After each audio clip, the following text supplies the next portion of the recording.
I'm pretty sure it extends the shin Both. and the femur. Yes. So they above and below the knee. break both of them, and they could extend both. I think it's like 3 inches each. So you can get 6 inches of height? Yeah.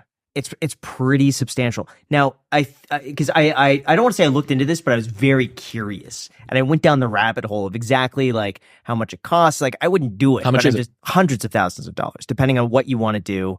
I think the cheapest ones are like 50, 60, but it also depends. Bro, if you're getting the fucking, if you're getting the cheap But leg no, extension, that's not where you should be scrimping. It's not cheap. It's cheap in the sense of like it's a big difference increasing your height by an inch than it is by 6 inches, Wow. and because you basically you break the bone and you separate it just a little bit. Gross. And you kind of let it heal. You break it again, separate it, let it heal. But it's breaking it in such small segments that over time, it could be over years, then you get taller. So like the more height you want, the more expensive it's going to be. But what if your torso is already short and like all of your height's in your legs, and then all of a sudden you turn into like a SpongeBob or something like that, where like, you know, your legs are like 5 feet tall and your torso is like 1.5 feet. I don't think people are doing that. Well, if you're adding 6 inches, well, maybe your proportions are going to be that's off. an extreme. Yeah. That's an extreme. But who's to say you can't add 5 inches or 4 inches or 3 inches? Your arms are going to be like, what would that be? Like hanging super low. So I'm a good example of this. My torso is the same as Macy's. Her legs are longer than mine. So like I'm losing height because of my legs. Oh. So I think some people, yeah, you know, their legs might be long, torso really small. But I think for a lot of people, it's mostly in the legs. It's just I mean, it seems like height is one of the things that women want. Like on average, women want to date a man that's 21 centimeters taller than they are. And what is that in inches? Like 7. 7 inches taller?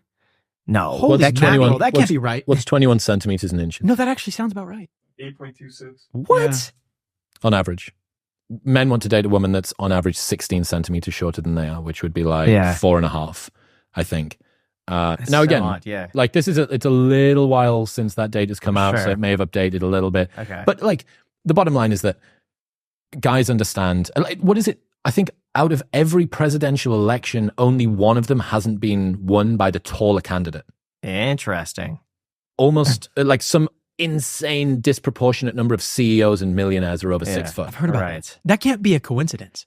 Well, I heard that if you're over a certain height, you're like 7% more likely to make over 6 figures a year. Like there's so many correlations, it seems, with income and height and confidence and height and respect and height and authority and height. I think there's a lot of Well, things. which direction is this going in is the question. Is it that tall people are sufficiently confident that they can ask for that raise and be commanding? Or is it that because the world respects tall people in a way that they just give stuff to them? I think is a second, because it's also with attractiveness that attractive people tend to get their way more, and they tend to, yeah, exactly. And they tend to make more money because they get more opportunities because they are attractive.